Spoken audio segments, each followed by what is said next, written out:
Assalamualaikum warahmatullahi wabarakatuh. Jumpa lagi dengan channel Ponjan Jiwono. Kali ini saya akan menyampaikan materi cara belajar efektif. Materi ini disampaikan dalam kegiatan masa pengenalan lingkungan sekolah atau MPLS SMA Negeri 1 Ngawi tahun pelajaran 2022-2023. Sebelum lanjut pada pembahasan, tetap dukung channel ini dengan cara subscribe, like, share, dan komen. Baiklah, kita mulai pembahasan kita. Setiap orang memiliki kemampuan belajar secara alami. Sejak dilahirkan, banyak hal yang dipelajari, mulai dari menyusui, berjalan, berbicara, hingga aktivitas lainnya. Seiring bertambahnya usia, kegiatan belajar pun disempurnakan dengan pendidikan formal di sekolah. Adapun cara belajar memiliki keterkaitan dengan capaian prestasi seseorang. Nah, berikut ini ada 10 cara belajar efektif menurut para pakar psikologi yang bisa Anda terapkan. 1. Menjadikan belajar sebagai kebutuhan.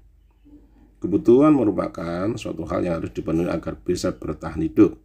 Ketika belajar sebagai kebutuhan, maka Anda akan semakin bersungguh-sungguh dalam melakukannya. Belajar tak lagi dilakukan dalam kondisi tertekan, tetapi bisa dilakukan dengan sukacita. Hasilnya, setiap materi yang dipelajari dapat lebih mudah diingat. Yang kedua, belajar di tempat yang disukai. Tak dapat dimungkiri bahwa tempat yang nyaman akan mempengaruhi mood seseorang ketika belajar. Karena itu, aturlah ruangan belajar Anda di rumah menjadi senyaman mungkin. Ubahlah posisi setiap penampilan ruangan setiap beberapa waktu untuk memberikan suasana baru yang lebih segar dan memberikan semangat. Anda juga dapat mencari atmosfer berbeda dengan belajar di kafe, perpustakaan, atau taman. Namun pastikan keadaannya tenang agar dapat belajar dengan nyaman. Yang ketiga, menyusun target belajar. Memiliki target waktu untuk menguasai materi pelajaran tertentu akan membuat Anda tertantang. Karena itu, susunlah jadwal dan bagi waktu belajar dengan baik. Bila berhasil mencapai target, berilah diri Anda hadiah kecil, misal membeli camilan favorit. Dengan mendapatkan hadiah, akan timbul rasa puas di dalam diri sehingga kian terpacu menaklukkan target belajar berikutnya. 4. Berperan menjadi guru. Setelah belajar, berperanlah menjadi seorang guru. Jelaskan kembali materi yang telah Anda pelajari dengan gaya bahasa sendiri kepada diri sendiri. Anda juga bisa meminta bantuan teman atau keluarga untuk mendengarkan materi yang Anda jelaskan. Para pakar psikologi meyakini bahwa mengulang kembali adalah cara belajar efektif untuk mengingat semua materi yang sudah dipelajari. Ketika Anda menjelaskan kembali, kemungkinan ada beberapa hal yang terlewat.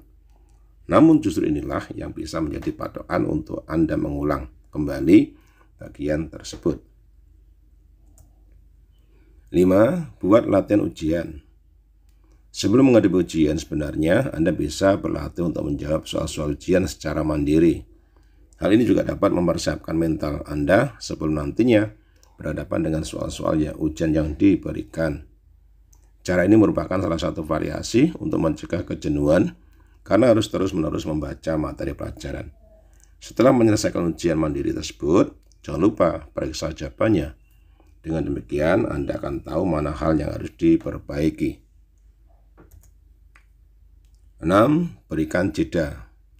Saat Anda menghadapi ujian, tentunya akan banyak materi yang harus dipelajari. Namun, jangan terlalu memaksa diri karena hal tersebut justru kurang efektif. Sebaiknya berikan jeda di antara setiap sesi materi. Ini dimaksudkan untuk mengistirahatkan otak sehingga bisa kembali segar dan siap bekerja lagi. 7. Bersikap kritis. Setelah paham apa yang dipelajari, latihlah otak Anda agar lebih kritis terhadap semua materi tersebut. Aktif mencari tahu dan menganalisis kebenaran dari materi yang telah dipelajari. Nilai yang mampu membuat seseorang lebih mudah mengingatnya ketika ujian datang. Tak hanya itu, dengan adanya informasi lebih lanjut, Anda juga dapat memiliki perspektif yang lebih luas. 8. Hindari musik dengan lirik. Musik sudah lama terbukti bisa membantu meningkatkan konsentrasi seseorang. Namun saat sedang belajar, hindarilah mendengarkan musik dengan lirik karena bisa membuat pikiran Anda terdistraksi. Sebaiknya dengarkan musik klasik agar pikiran bisa menjadi lebih segar. 9. Baca ringkasan materi sebelum tidur. Penelitian membuktikan bahwa tidur merupakan salah satu cara jitu untuk membantu proses mengingat. Karena itu, membaca kembali ringkasan materi sebelum terlelap sangat dianjurkan. Kemudian, jangan lupa untuk tidur dalam kurun waktu 7 hingga 9 jam per hari agar pikiran terasa segar ketika bangun. 10. Berdiskusi. Belajar kerap kali dilakukan seorang diri, namun beberapa orang lebih menyukai gaya belajar secara berkelompok. Bila Anda adalah tipe kedua, maka carilah teman yang bisa diajak diskusi. Dari proses diskusi, Anda akan mendapatkan lebih banyak hal yang mungkin tidak akan didapatkan saat belajar mandiri. Demikian materi singkat yang dapat saya sampaikan tentang cara belajar efektif. Semoga bermanfaat dan terima kasih. Assalamualaikum warahmatullahi wabarakatuh.